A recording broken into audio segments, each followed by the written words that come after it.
In today's video, we're going to cover the history of the .25 ACP caliber, or as I like to call it, everything you wanted to know about mouse guns, but were afraid to ask. On the table here, I've assembled various makes and models of the .25 ACP pistol. Before we begin, we should back up and look at how this caliber actually came into being. Around the turn of the century, customers wanted small, reliable pocket pistols that you could throw in your pocket or a vest pocket and have maximum concealability. The problem was, when they tried to do that with a .22 long rifle caliber, it always ended up not being very reliable. So, John Moses Browning decided that he was going to invent a caliber and some pistols that would actually shoot a .25 ACP center fire round, which inherently makes it more reliable than the .22 rim. In that regard, he was very successful. You also have to keep in mind, for the naysayers of .25 ACP power, or the lack of power, as the case may be, that it really wasn't invented for power. Out the gate, Browning just wanted it as powerful as a .22 LR, which, let's be honest, by most people's standards, isn't perfect in a gunfight either. So I think sometimes when people sort of run on the lack of power of .25 ACP, they need to keep in mind that, this is of course cleared before we videoed, it's maximum concealability. It's not what people think. So, around the turn of the century, 1905, 1906, the FN Model 1906 came into being, and they all looked fairly similar. And believe it or not, the gun's design remained relatively the same for around 100 years. Nobody's made a new .25 AC pistol in decades. There's not much demand for them anymore because, as times went on, technology in gun manufacturing is you can have a micro gun that shoots .380 or 9mm, sort of having the best of both worlds. Now, interestingly enough to me, these guns are still wildly popular with old dudes. They just like them. I don't know if it's something they can remember from their childhood or what, but you hear stories about people still dragging these around in their pockets to card games, poker games, or even just to be armed in public with maximum concealability. I have a theory that back in the day, these were kind of a status symbol, a bit of a gentleman's gun, and then over the course of time in the 40s, 50s, and 60s, it turned into more of a cheaply made Saturday night special or throwdown gun in the underworld. One of the other knocks on .25 ACP is that they're cheaply made, and some definitely are. Some definitely aren't. Good example is the one I keep handling. This was made by Bauer. They were headquartered in Fraser, Michigan, and this is a model or a copy of a baby Browning. According to their marketing, they even used interchangeable parts with the Browning, and this was all hand-fitted, and the magazines were interchangeable, right down to your sort of garish faux pearl or whatever that thing's supposed to be handles. I don't know. It's a bit ghetto fabulous, but not something that I would choose as a first choice in any sort of gunfight at all.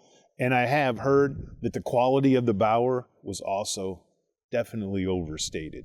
So your options are kind of interesting, mostly from Europe.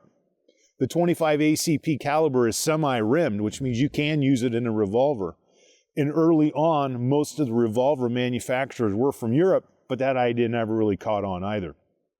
During both World Wars, some people would use that as sort of a backup gun that you could keep on your person somewhere, but accounts of that are unreliable at best. I've never actually heard or come across any sort of archive that said, I carried that as a backup in either one of the world wars, so I'm not sure what you can do with that information other than just think, maybe. One of your more wildly popular .25 ACP pistols was this, the Beretta 950, also called the Jetfire. Even more rare was the Beretta 950 BS, called the Minx. I believe the Minx only came out in .22, and they're pretty rare. One of the interesting things about these guns is, by design, they're hard to operate. The slides are finicky, they're very stiff, and the controls, because of the size of the overall platform, are very, very difficult to manipulate well. So one of the ways that Beretta's innovation came through was to put a tilt barrel design on this so that when you put a magazine in the firearm, you can load manually one of the rounds into the barrel and simply press it down, and now you don't have to worry about the slide at all. Once again, if we can manipulate this around safely, your magazine releases are sort of hidden and it's just kind of clunky, and the sights, if that's what you want to call them, they really are more suggestions than sights. You can tell the gun's not designed for accuracy at any range whatsoever. Definitely a weapon of last resort inside of 10 or so feet. I do have some early model Colts. You can see it's got a lot of patina on the gun. Because of age, these don't function super well anymore, but you can see basically how no matter who makes it or what era it was made, this is an example of the Giuseppe from Tanfoglio. You get roughly the same size and the same geometry. Some of the subtleties are different in that the magazine might be on the bottom instead of a button, but in general, what you got is maximum concealability. So let's talk about power. The 25 ACP round runs a 35 to 50 grain projectile, and it moves out downrange at somewhere between 700 and 800 feet per second. I'd like to take a little bit of pause and discuss something if we could. First thing, remember, the caliber was designed to be as powerful as a .22. A lot of people would tell you that it's not. And depending on the manufacturer of the ammunition, that might be true.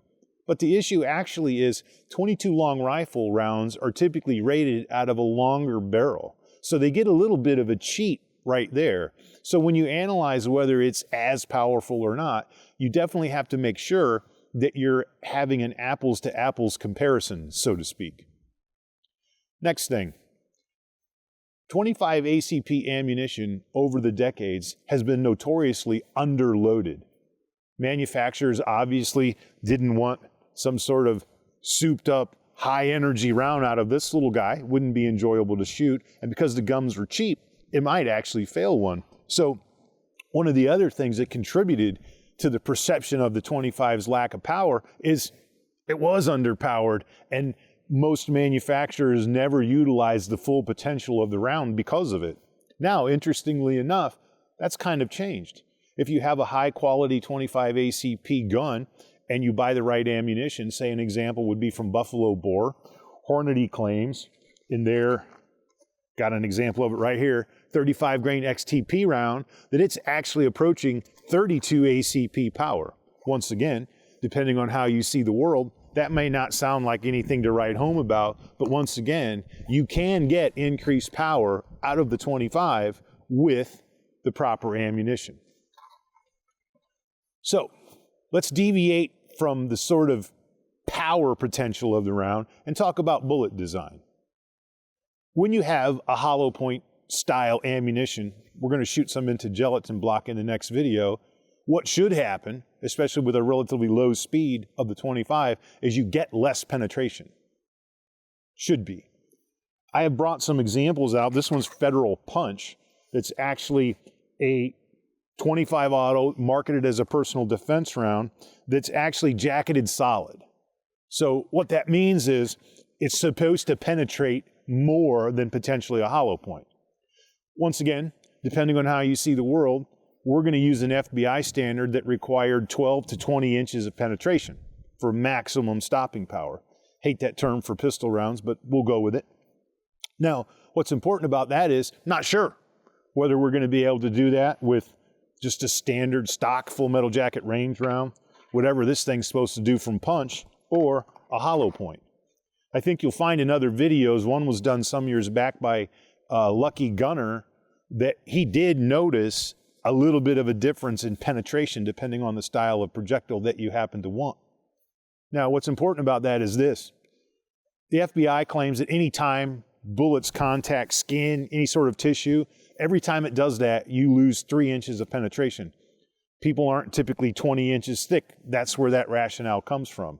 I'll be interested to see how far we can drive this into ballistic gel with self-defense rounds, and then maybe compare with this. There are some people that would claim or prefer penetration over expansion. In this case, I would be more inclined to believe that side of the argument because simply this. When you have talking about an expansion of a bullet that's already so small in diameter like a 25, what's it going to expand to, 30? I don't know that that's much of a win. I think when we're talking about self-defense, in this case in particular, penetration would probably be more preferable. The history of the 25 ACP caliber and the pistols that shoot them is nothing short of fascinating to me. It did exactly what John Moses Browning designed it to do. It's more reliable than a .22 long rifle, and in my humble, is at least as powerful.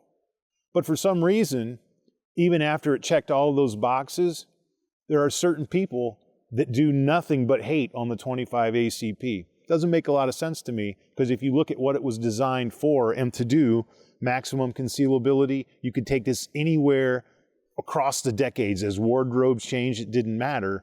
This is an interesting little tool. Now, once again, you all know I prefer larger guns, full-size duty guns, and even my concealed carry guns are larger than some people prefer. One simple reason for that, I prefer shootability over concealability. I'll just change my wardrobe to hide the gun. I've gotten used to doing that, and so for me, I would prefer the power upgrade. One other thing that the 25 does well that a lot of people don't talk about, it is enjoyable for people to shoot that are recoil sensitive. So there's that on top of it. Find it interesting that after all of this time, these guns are still for sale, and believe it or not, all of these guns belong to two friends of mine. People that have one typically have 4 or 5 of them, and they're not super collectible, as you can tell. It's sort of a niche thing that I think as time wears on will probably continue. There's just something cool about a little gentleman's gun like that. So if you have a chance to pick one up, I don't think you'll be disappointed, even if it is just a conversation piece. Hope you guys have enjoyed this video, and stay tuned next week because we're going to put the 25 ACP through its paces in some ballistic gel.